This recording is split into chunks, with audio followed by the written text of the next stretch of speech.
안녕하세요, 일렉트로캠입니다. 오늘은 지난 영상에 얘기했던 로봇 얘기가 좀 너무 두서없이 제가 차 봤는데 제 차 수리 잘 됐나, 제 차 봤는데 정신이 팔려서, 그리고 FSD에 또 정신이 한번 나가서 로봇 얘기가 좀 부실했던 것 같아서 좀 더 로봇을 보충하고 다른 테슬라 이야기들, 이런저런 얘기를 또 해보겠습니다. 테슬라가 지난 영상에서 얘기했듯이 옵티머스 제너레이션 2 몸무게도 10kg나 감량하고, 테슬라가 다 디자인했고 디그럴 프리덤, 목도 움직이죠. 30% 더 빨리 움직일 수 있고, 파워라든지 그리고 섬세함, 왜냐면 그렇게 강하게 힘을 쓸 수도 있지만 손에 센서를 이용해서 계란도 안 깨고 옮길 수 있을 정도의 조절 능력을 보여줘서 정말 충격적이었죠. 놀라웠지만 정말 그렇게까지 또 생각해보면 엄청 충격적이냐? 그렇지는 않죠. 왜냐하면 보스턴 다이나믹스는 덤블링도 하니까요. 근데 아이러니하게 그렇기 때문에 앞으로 로봇도 테슬라가 다 해먹을 것 같다라는 생각이 들었습니다. 그러니까 완벽하지 않습니다. 그러니까 휴머노이드 로봇이 금방 나와가지고 인간을 대체해서 일하거나 이러지는 않을 겁니다. 근데 아이러니하게 그렇기 때문에 테슬라가 이 시장을 꽤 빨리 지배할 확률이 높습니다. 제일 중요한 건 싸게 만든다면요. 가격이 제일 중요합니다. 그러니까 보스턴 다이나믹스가 그런 거를 보여준 지 이게 한두 해가 지난 게 아니지 않습니까? 좀 있으면 10년쯤 지나지 않나요? 이족보행 로봇이 불가능하다고 여겨졌는데 혼다 아시모가 그걸 깨면서 이제는 로봇 시대가 온다고 했는데 퇴역했죠. 몇 년 전에. 나온 지 20년도 더 된 것 같은데. 그렇습니다. 이미 로봇의 이 디그리 오브 프리덤은요, 보여준 게 굉장히 많습니다. 그런데 왜 우리 주변에는 왜 아직도 로봇이 가까이 있지 않냐. 하물며 생산에 있어서, 자동차 생산에 있어서도 로봇은 많이 그래도 나아진다 그러는데 8, 90년대 설치된 용접 로봇들이 아직도 주축입니다. 그 이유는 에러도 많고 무엇보다도 가격이 너무 비쌉니다. 그렇기 때문에 보급되기가, 가격은 너무 비싼데 나오는 이득은 적으니 사람을 쓰게 되는, 그게 제가 하고 싶은 지난 영상에서 가장 핵심입니다. 가격이 정말 중요합니다. 저희 아버지께서도 가격을 항상 강조하죠. 기능이 좀 떨어져도 싸면은 다 길이 있다라는 게 아버지께서 많이 이런 회사들과 연구를 통해서 얻은 교훈이라는데, 저도 절대적으로 거기에 동의합니다. 로봇도 마찬가지입니다. 일론 머스크가 정말 싸게 만든다 그랬는데 얼마나 싸게 만든지 그게 저는 핵심이라고 느껴집니다. 완벽하지 않아도 됩니다. 휴머노이드 로봇이. 좀 덜 떨어지겠죠? 그래도 테슬라는 이걸로 이득을 볼 겁니다. 왜냐면 테슬라는 이걸 가지고 지금 사람들한테 파는 게 1차 목표가 아니라 자동차 공장에 있는 단순 노동을 대체하려고 하는 겁니다. 처음에는 사람같이 일을 못하겠지만 차츰차츰 FSD처럼 사람이 단순 노동하는 걸 조금씩 대체하게 되면은 인건비를 서서히 줄여갈 수 있겠죠. 한 발짝 한 발짝. 그러면서 최적화가 되면서 이득이 폭발적으로 오는 시점이 올 겁니다. 근데 그거는 굉장히 좀 시간이 미뤄진다라는 거죠. 그러니까 일론 머스크가 말한 만큼은 항상 빨리 오진 않았지 않습니까? 그러니까 그거에 기인해서 화끈하게 정말 사람같이 춤추고 그건 아니지만, 아이러니하게 이런 옵티마이즈가 다 필요하기 때문에 곳곳에 종합예술을 해야 되기 때문에 테슬라가 강한 겁니다. 이미 이런 로봇의 어떤 멋진 행동들은 이미 우리가 10년 넘게 봐왔지만 자동화하고는 거리가 멀었다라는 거죠.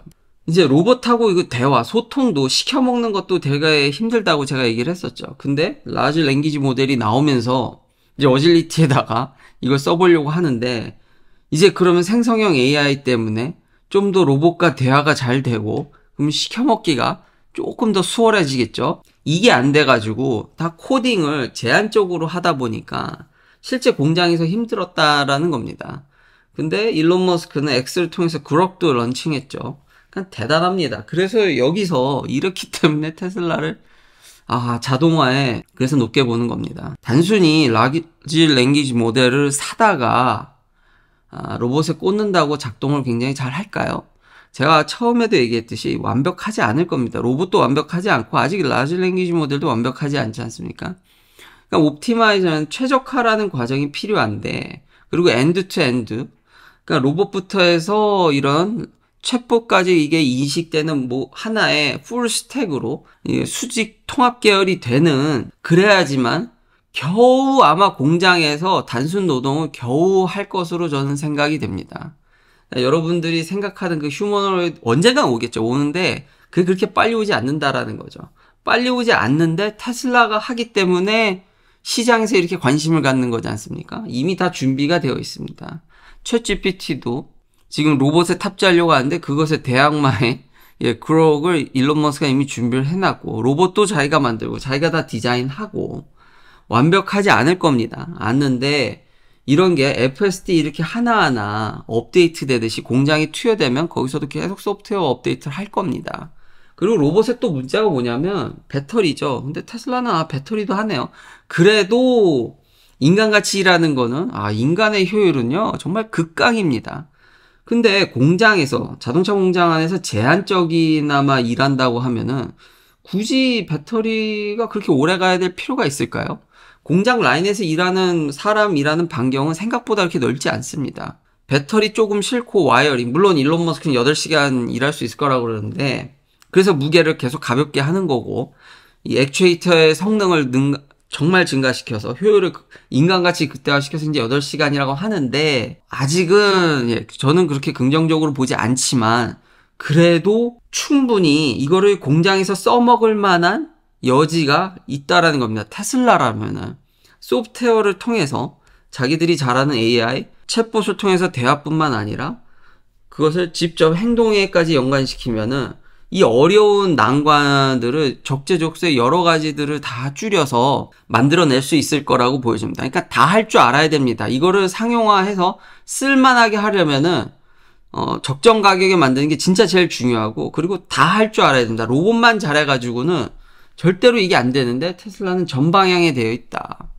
물론 현대기아차도 보스턴 다이나믹스를 그래서 인수했지만 보스턴 다이나믹스의 그 전주인들이 얼마나 상용화하려고 노력을 했습니까? 근데 안 됐지 않습니까? 그렇다고 해서 현대기아차가 잘못된 딜을 한 건 아닙니다. 제가 그때도 얘기했지만 광고비 뽑아내고도 충분합니다. 그러니까 윈윈이 있었기 때문에 인수한 건데, 실제로 공장에 투여하기는 AI부터 지금 해야 될 게 너무 많은데 쉬워 보이지 않습니다. 그나마 테슬라가 아마 제한적으로 당장 공장에 넣지 않을까. 아주 단순한 노동이라든지 일부 소규모, 그것부터 차츰차츰 그렇게 될 것으로 생각됩니다. 로봇도 이렇게 FSD 같이 공장 내에서 업데이트가 된다라는 거죠. 그리고 리콜 때문에 오토파일럿에 대한 이 업데이트 상세히 보니까 릴리즈 노트를 인터섹션이라든지 이제 좀 이벤트가 일어날 때는 운전자가 주의를 안 하면, 카메라로 모니터링 하니까요, 주의를 하지 않으면은 더 경고를 세게 하게끔, 그리고 서스펜션도 좀 강하게 그러니까 잘 지켜먹지 않으면은 못 쓰게 하는 게 다시 좀 더 세게 돌아왔습니다. 너무 잘해서 지난번에 얘기했듯이 그게 탈인데, 그러니까 자꾸 의존하게 되죠. 그러니까 그거를 좀 경각심을 일으키겠다는 건데 저는 좋습니다. 그러니까 절 잘 모니터링해도 괜찮은데 빨리 손 떼게는 해줬으면 좋겠습니다. V12가 아니라서 좀 안타깝긴 한데 11.4.9 V12를 기다리고 있는데 이제 아직 소비자들한테 11.4.9인데 일단 손은 떼게 해줬으면 참 좋겠습니다. 전방만 보면 이렇게 타이트하게 전방 감시를 하는데 손은 이제 떼도 되지 않을까라는 생각이 들고, 릴리즈 노트를 보니까 또 개선됐다는 겁니다. 근데 여기 재미난 건 하드웨어 4의 하이 레졸루션이 높은 거를 레버리징해서 프레딕션을 더 좋게 했다라는 게 여기 또 기대하게 만들더라고요. 그리고 이머전시 브레이킹이라든지 그리고 파킹, 이 비전만으로도 파킹하는 이 프리시전이 더 좋아져서 그러니까요 빨리 모델 X의 파킹 어시스턴트가 제대로 좀 업데이트가 됐으면 좋겠습니다. 그것 때문에 제 와이프가 모델 S를 가져갔는데, 모델 X가 된다 그러면은 와이프가 모델 X를 가져가지 않을까, 그 모델 S가 저한테 다시 오지 않을까라는 생각이 듭니다. 근데 넘버만 보더라도 꽤 많이 나아져서 이렇게 한 발자국씩 가는 겁니다. 이거 한 방에 우리가 기대하는 정말 휴머노이드 이렇게 나올 수가 없습니다. 분명히 테슬라는 공장에 투여하고 이런 식으로 업데이트를 해서 로봇의 성능을 진전시킬 겁니다. 근데 이런 게 다 돼야지만 그나마 쓸만하게 되는데 지금 이렇게 할 수 있는 회사가 없죠. 이 회사 말고는. 자, 사이버 트럭입니다. 사이버 트럭이 이런 드론샷에서 이제 꽤 서져 있는 게 보면서 램법이 좀 잘 되어가는 것 같습니다. 아직 뭐 소비자들, 투자자들의 기대치에는 못 미치겠지만 그래도 발표한 지 얼마 되지도 않았는데 처음에는 뭐 그리고 댓글에서도 막 열대다라고 계속 비판적인 댓글이 계속 달리는데 지금 세봐도 이건 10대가 넘죠. 그리고 험머 EV보다도 많이 만드는 것 같습니다. 이 정도 속도면 3분기에는 그나마 좀 선방을 했는데 얘네 2분기에는 50대 조금 넘겼을 겁니다. 한 분기에요. 3달 동안. 그 전에는 이 몇 대죠? 이게 세기도 힘드네요. 그 작년에는 한 분기에 500대를 넘은 적이 없습니다. 이 파란색이 험머 EV인데 물론 이렇게 적게 생산하다 보니까 마크업이 엄청 많이 붙었더라고요. 사이버 트럭 때문인지 아니면 이제는 그래도 꽤 이제 한 분기에 1000대를 넘게 만들어서 그런지 여기에도 엄청나게 마크업이 처음 나왔을 때는 거의 30만 불을 때릴 정도였네요. 뭐 10만 불 때인데 30만 불을 볼 정도였는데 그래도 많이 내려와서 이제는 제자리를 좀 찾아온 것으로 보여집니다. 많이 생산한 건지 아니면 사이버 트럭 때문인지 관심도가 떨어져서 세상에 이렇게나 마크업이 많이 붙어 있었다라는 게 좀 놀랍더라고요. 다음은 이제 진정한 AI 시대, 챗GPT든 모든 라지 랭귀지 모델을 돌리려면 생성형 AI를 돌리려면 당연히 하드웨어가 좋아야겠죠. 가짜 열풍이 아닌 게 지금 뭐 AMD, 엔비디아, 퀄컴 뭐 엔비디아는 여기서 뭐 너무 해먹고 앉았고 AMD도 그걸 대항하기 위해서 조금이라도 뺏어오기 위해서 칩도 만들고 인텔도 뛰어들었습니다. 그러니까 이 많은 기업이 뛰어들었다라는 거는 AI가 허상이 아니겠죠? 진짜 되는 거고 그걸 하려면은 칩이 이렇게 많이 필요한 거고 좋은 칩이. 그래서 풀 이 분위기 하드웨어부터 해서 이거 디자인하는 거 그리고 AI까지 보면은 이 흐름이 쉽게 꺼지진 않겠구나. 진짜구나. 지금 근데 인텔의 핵심은요. 포베로스입니다. 이것도 예전에 제가 얘기했는데 패키징입니다. 진짜 패키징의 시대더라고요. 옛날에는 반도체에서 패키징하는 게 정말 이렇게 낮게 취급됐는데 요즘은 패키징이 짱입니다. 패키징이 안 되면은 좋은 칩이 안 나오죠. 인텔이 이게 갑자기 튀어나온 게 아니라 포베로스 진짜 옛날에 발표한 거고요. 단지 최근 요 전까지는 EUV가 반도체에서 화두였죠. 근데 인텔이 EUV를 늦게 도입하는 바람에 삼성도 그렇고 근데 인텔이 EUV를 늦게 도입한 건 뭐 이유가 있죠. 그러니까 너무 비싸니까 대신에 주변을 줄이자. 주변에서 딴짓 하자. 그래서 이미 오래전부터 이걸 해왔기 때문에 생뚱맞게 나온 게 아니라 근데 이제서야 이제 EUV 도입하고 이런 게 다 빛을 보는 거죠. TSMC도 3D 칩 스태킹 뭐 여러 가지 이름들이 있습니다만 결국은 패키징을 잘 하나라는 겁니다. 그러니까 레고 같이 다 붙이는 거죠. 이렇게 하면 수율도 올리고 왜냐면 다이 사이즈를 키우면 키울수록 거기 먼지 하나 떨어지면 예전에 얘기했듯이 수율도 떨어지고 이런 AI를 위한 엑셀레이터라든지 AP에서는 이런 선단 공정이 정말 효과가 크게 나거든요. 근데 모든 반도체가 그렇게 물론 조금 나아지는 건 사실입니다. 안 좋아지는 건 아닙니다. 공정이 좋아지면 좋아질수록 당연히 성능은 올라가는데 그게 얼마나 올라가냐라는 거죠. 많이 안 올라가면은 굳이 그 공정을 쓸 이유가 없죠. 당연히 여유가 있으면 쓰겠는데 너무 비싸고 EUV를 왜 도입을 안 하려고 했겠습니까? 너무 돈이 많이 들고 유지하는데 돈이 엄청 들어가니까 그걸 피하려니까. 그러니까 각각의 최적화된 공정으로 해서 붙이면 그렇죠. 경제적으로 좋은 칩을 만들 수가 있죠. 이게 패키징의 묘미입니다. 그리고 이제 레버너 칩으로 칩 위에다 이제 올려가지고 더 메모리도 가깝게 만들고 옛날에도 얘기했지만 옛날에 이렇게 할 필요가 없었는데 요즘은 칩 하나 이제 이런 공정의 발전 속도가 너무 더디기 때문에 그동안 등한시하다 안 보던 걸 이제 합치는 거죠. 좋게. 인텔이 여기에 굉장히 공을 많이 들였고 이제 그 빛을 본다고 생각이 듭니다. 물론 나와봐야 알겠지만 분위기는 나빠 보이진 않습니다. 그리고 말이 레고지 레고같이 하고 싶은 거는 그 희망사항이고요. 패키징도 연구하려면 적지 않게 돈이 듭니다.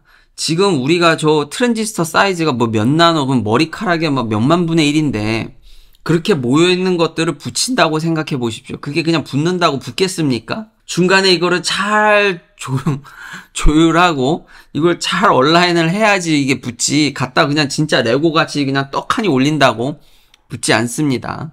그거 붙이는 게 또 엄청 기술이기 때문에, 말은 쉬운데, 이것도 상당히 공을 들여야 된다. 예, 이렇듯 정말 풀로 그러니까 요즘 기술의 하나의 트렌드가 종합적으로 진짜 다 잘해야지 진짜 좋은 프로덕트가 나오는 것 같습니다. 경제적으로. 다시 한번 로봇도 비싸면 여태까지 비쌌기 때문에 못 쓴 겁니다. 적당한 가격에 적당한 성능만 나와서 보급이 돼서 차츰차츰 업데이트가 되면 할 수 있듯이. 근데 그렇게 하려면 싹 다 잘해야 되듯이 요즘 반도체도 이걸 서포트하는 AI를 서포트하는 반도체도 패키징부터 해서 이제는 관심 없던 것까지 싹 다 진짜 다 잘해서 이제 하나로 모으는 과정이라고 할 수 있겠습니다.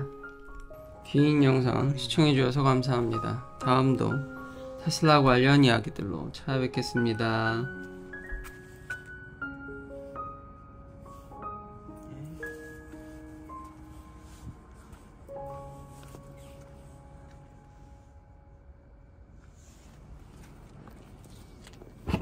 세차를 하셨구만.